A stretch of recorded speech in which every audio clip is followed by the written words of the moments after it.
اللهم صل وسلم وزد وبارك على سيدنا محمد وعلى آله وأصحابه أجمعين. ازيكم يا حبايبي، عاملين ايه؟ يا رب تكونوا بخير وبصحة وسلامة دايما يا رب. النهاردة الجمعة، جمعة مباركة علينا وعليكم، وربنا يجعل أيام الأسبوع كلها هنا وسعادة يا رب. يوم مبارك، يوم مفترج علينا، صباحكم معطر بذكر الرحمن. دلوقتي يا جماعة الساعة دلوقتي 6:30 الصبح، يوم الجمعة. نبدأ كده يومنا من أوله، لأن اليوم النهاردة مليان كلاته كده أحداث. بدأنا اليوم كده، عملت كوباية من الشاي أهي، تمام، سخنة أهي يعني. وبدأت كده إن أحضر كده فطار خفيف وسريع كده، علشان خاطر الولاد. فطار من الساعة 6، النهاردة أجازة، عارفين إن مفيش مدرسة، بس يعني عشان بقول لكم اليوم مليان أحداث. وأنا عندي ابني النهاردة على درس الساعة 10. هما نايمين متأخر، يعني هيصحى الساعة 9، 9:30. هكون يعني ايه مجهزة كده ايه الفطار من بدري. هنا بحمر بطاطس وهفقش لهم بيض، بس ساعة الأكل، لأن البيض يتاكل وهو سخن، تمام. وكان هنا لبن أول ما غليه من المغرب، هدخله دلوقتي التلاجة. وعندي هنا حبة المواعين دول، لأني ما غسلتهمش بالليل قبل ما أنام. الجو كان برد كده وبصراحة كسلت. وهنا بقت البطاطس أهي، هنحمرها برضو. ونيجي هنا بقى كده يا جماعة، ده الدرج بتاع التلاجة، الدرج التالت اهو. الحتة التالتة، انا تلاجتي 3 حتت، دي حتة ودي حتة ودي حتة، كل قطعة 3 قطع يعني ايه منفصلين عن بعض. الدرج ده، دي كانت شكارة بطاطس، كانت عندي بحتفظ بها هنا في التلاجة، لانها هي بطاطس شتوي بتضرب يا جماعة. تمام. فانا بحتفظ بها هنا في الدرج ده، بياخد لي شكارة بطاطس، تمام. آه فانا جاي لي بطاطس تانية، ودول كانوا عندي باقيين كده. وزي ما انتم شايفين، هي عملت البتاع ده، انا مش عارفة هما بيقولوا عليه ايه. كنت كل ما اجي اخد بطاطس يعني من الدرج، اقوم عاملاها كده واسيبه في الدرج، على اساس ايه اما هي تخلص انضفه مرة واحدة. انا هنضفها كده برضو من الشوايب دي، وهخرجها بره وانضف الدرج، علشان خاطر اجيب التانية احطها هنا. احطها هنا ان شاء الله، واحط دي كده على وشها، بحيث ان انا اشتغل منها في الاول يعني. التلاجة بتحافظ على البطاطس اللي هي الصيف دي، ما بتضربش. دي انا لو كنت سايباها بره كان نصها ضرب، ما كنتش اكلت منها حاجة، تمام. انا هو دلوقتي يا جماعة طلعت الدرج اهو، هفضي بقى اللي فيه كده وهغسله واسيبه يصفى، على ما الولاد عندي يصحوا من النوم كده، ينزلوا يحوروا البطاطس من تحت. واركب الدرج وارصها معاكم، تمام. اما هنا تحت الدرج اهو، امسحه برضو كده وانضفه من تحت قبل ما نركب الدرج. مينفعش ان انا اركبه على ده كده يعني تاني، ونرجع نكمل تاني ويا بعض. وهنا دي يا جماعه البطاطس اهي، حطيتها في جنب على بال ما احط الجديده تحت، وهقوم حاطه دي فوق، علشان خاطر اخد منها من اللي في الاول بالاول كده، زي ما قلت لكم. اللي وصل معايا لحد هنا يحط لايك واشتراك للقناه يا جماعه، فضلا وليس امر. ربنا يكرمكم وربنا يكرمنا يا رب، وتستفادوا من فيديوهاتي لو بحاجة بسيطة. دلوقتي بقى يا جماعة كده، أنا غسلت المواعين اللي كانت عندي أهي، وغسلت الدرج بتاع البطاطس وسبته يكفى، وطبعا كوباية الشاي. نيجي هنا ندخل بقى نجهز غدانا بقى النهاردة كده، هنتغدى وكده. خصوصا اني حمرت البطاطس اهو وخلصتها، وطبعا النهار طلع حلو الدنيا اهو، بسم الله ما شاء الله. ربنا يجعل الصباح هادي ونادي ومليء بالخير والرزق يا رب، وربنا يرزق الجميع. زي ما قلت لكم النهارده في سوق. انا فتحت الشباك بقى اهو، وهطفي النور ونستمتع بجو ربنا، تمام. ده عدس اهو، عدس بجبه. طبعا بنتي طفت النار لان عندي البنات صحوا. آه ده عدس بجيبه اهو، حطيته على النار ان هو يتسلق، تمام. اسرج النور يا لولو كده. وطبعا هنا عدس، ده حمص الشام اهو. حطيته بس في ميه برضو كده ايه يتنقع شويه على بال مسلق العدس. انا مش مستعجله لان احنا لسه معانا وقت، الساعه لسه يعني 7:15 7:30، هات التليفون التاني يعمله كده. تمام. بعمل براحتي يعني مش مستعجله ولا حاجه. إيه، وهنا طبعا الحوض خالي اهو، ما فيش فيه اي مواعين ولا حاجه خالص، ما فيش غير حله الهرس، فيها هرس للبط شويه كده وهطلع له. اجي هنا بقى هطلع بقى كده في الصاله، هقعد اقشر التوم ده توم اهو، كنت مفرطاه كده ونقعاه في ميه علشان خاطر انه يكون سهل في التقشير، لاني مش عندي ضوافر للاسف يعني. وهندقه بقى انا اجهزه علشان خاطر الدقه والتحبيشات بتاعه الكشري. وهنشوف بقى يومنا ويا بعض. خليكم معانا كده ونشوف الفيديو للاخر. وكده بالنسبه لي مادام الحوض ما فيش فيه مواعين، يعني الجو بيبقى هادي ورايق زي ما قلت لكم يا جماعه. الساعه لسه 7:15 اهي، يعني لسه معايا وقت على ما يجي ميعاد الغدا. ميعاد الغدا بيكون بعد صلاه الجمعه باذن الله. ربنا يرجع لصباحكم وصباح ملء بالرزق والفرج يا رب على الأمة أجمعين. حطوا لايك وما تنسوش الاشتراك يا جماعة الخير. دلوقتي يا جماعة أنا سلقت العدس أهون وحطيته كده وصفيته، وهنا برضو سلقت الحمص وعملت هنا أهو رز بشعرية.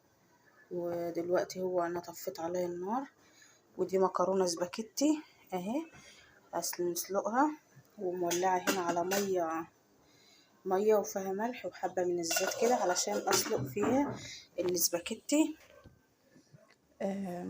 هسلق بقى المكرونة وهسيبها كده تتصفى من المية، ونعمل بقى الدقة مع بعض. وعملت برضو هنا جيلي برتقال اهو، انا عملته معاكم مرتين 3 قبل كده اهو. جيلي برتقال من ماي واي طبعا زي ما قلت لكم قبل كده، هو مكتوب عليه ماي واي. طبعا الكيس عليه كوباية مية مغلية وكوباية مية ساقعة. عمل لي الكمية دي.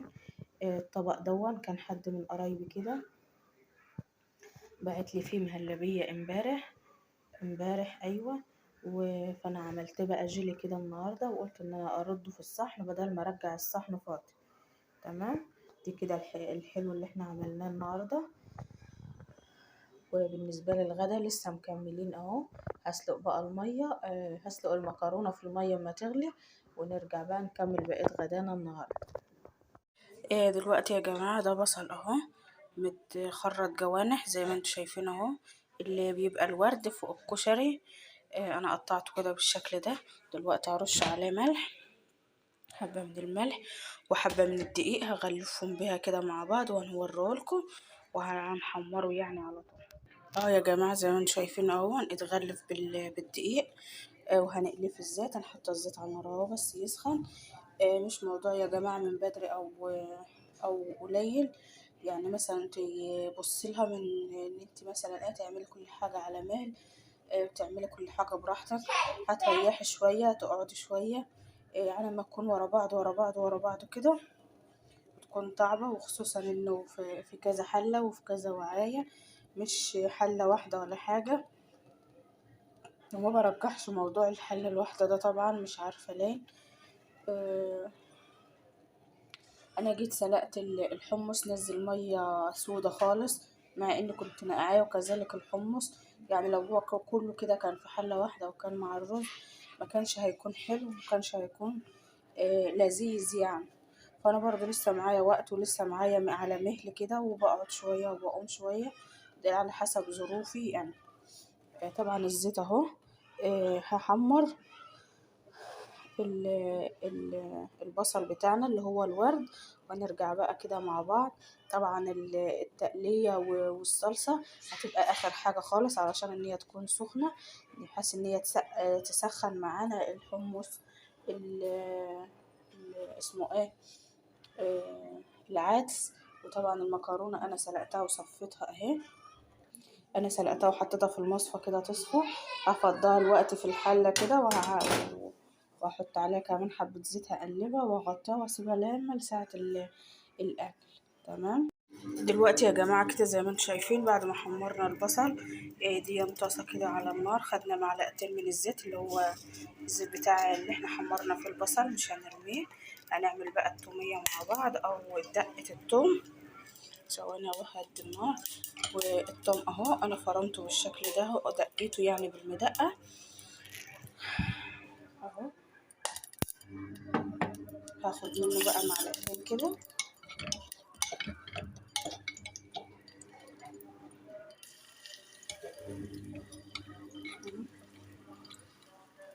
معلقه اهي، نركنه كده على جنب.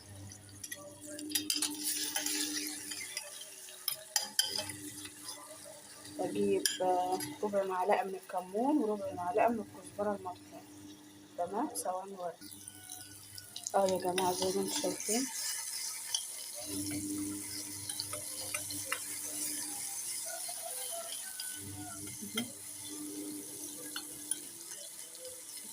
طبعا البوتاجاز متسخ اهو زي ما انتم شايفين. هنخلص غدا باذن الله وهنشطب المواعين دي كلها. هاخد هنا اهي ربع معلقه من الكمون اهو اهو، وهحط حبه من الكزبره بس عشان بصور بايدي يا جماعه زي ما انتم شايفين كده. اول ما اشم ريحه البهارات طلعت مع الثومه هنزل عليها دي اهي كوبايه الا ربع من الخل الابيض، وهنزل عليها بعصره ليمونه اهو. بس انا عندي الليمون الكبير دون احوشه من البذر وهعصره عليه. تمام. وبعد ما نزلت عليها يا جماعه بكوبايه الا ربع من الخل، نزلت عليها بكوبايتين ونص من الميه، والميه البيضاء عادي. هعصر بقى عليها الليمونه وهنزل واحط لها ملح. دلوقتي يا جماعه اهو انا سبتها لحد ما تغلي غلوتين اتنين، وهطفي عليها طبعا على نار هاديه اهو.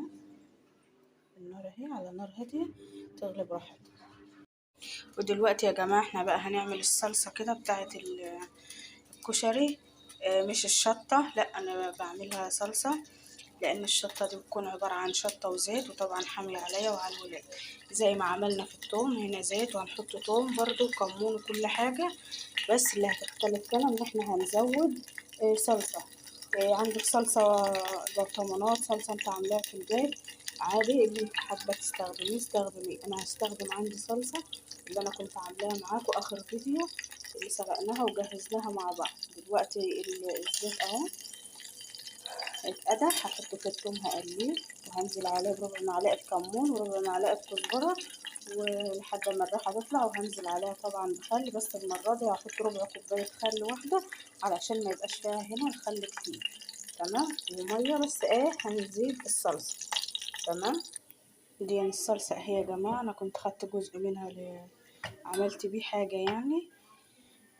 وهنا طبعا اهو ريحة البهارات طلعت مع ريحة الثوم، هطفيها طبعا بمعلقتين من الصلصة اهي.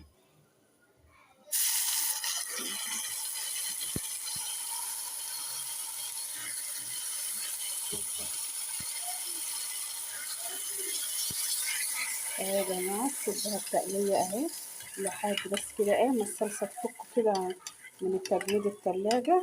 وكده هنزل عليها بقى بربع كوباية الخل والمية. تمام. حابة تزودي طماطم زودي، حابة تقللي ده على حسب انت ما بتحبي وعلى حسب راحتك في أكل. تمام. دلوقتي بقى يا جماعة وأخيرا خلصنا وجت اللحظة الحاسمة بقى للأكل. ده الرز بشعرية اهو. تمام. وده هنا المكرونة اهي، والبصل، وده العدس والحمص والدقة والصلصة. طب انت ليه ما حطيتش كله على بعضه وزي قبل كده يعني وزي كل مرة بعمله؟ للأسف أنا ولادي بيتقطموا يا جماعة، يعني زي ما بيقولوا كده مش بيعجبهم العجب ولا الصيام في رجب زي ما بيقولوا. احنا هنقفل بقى هنا الطبق، كل واحد يحط اللي هو عايزه اللي هو بيحبه اللي هو عايز ياكله هياكله. ده طبقي انا اهو، احط فيه ده الرز اهو زي ما انتم شايفين كده، حبة رز على حبة مكرونة على حبة عدس والدقة وطبعا الورد احنا عارفين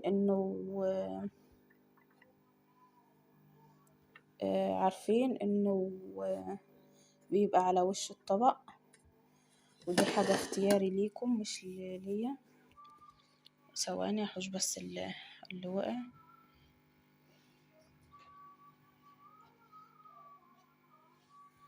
ثواني اهو، دي المكرونة والعدس اهو. هناخد برضو حبة كده، يعني بدل مغرف وما ياكلوش، كل واحد بقى يلتزم بطبقه اهو.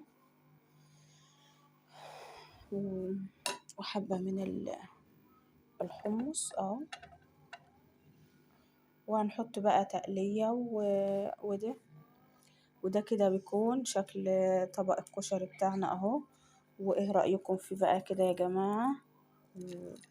والورد بتاعه اهو، ايه رأيكم؟ اتمنى غدانا النهاردة كده يكون عجبكم وينول رضاكم، واتمنى تكونوا استفدتم من الفيديو بتاعي ولو بمعلومة بسيطة. لو بودي اقول لكم اتفضلوا معايا. اشوفكم في فيديو جديد، والسلام عليكم ورحمة الله. متنسوش اللايك والاشتراك يا جماعة. مع السلامة.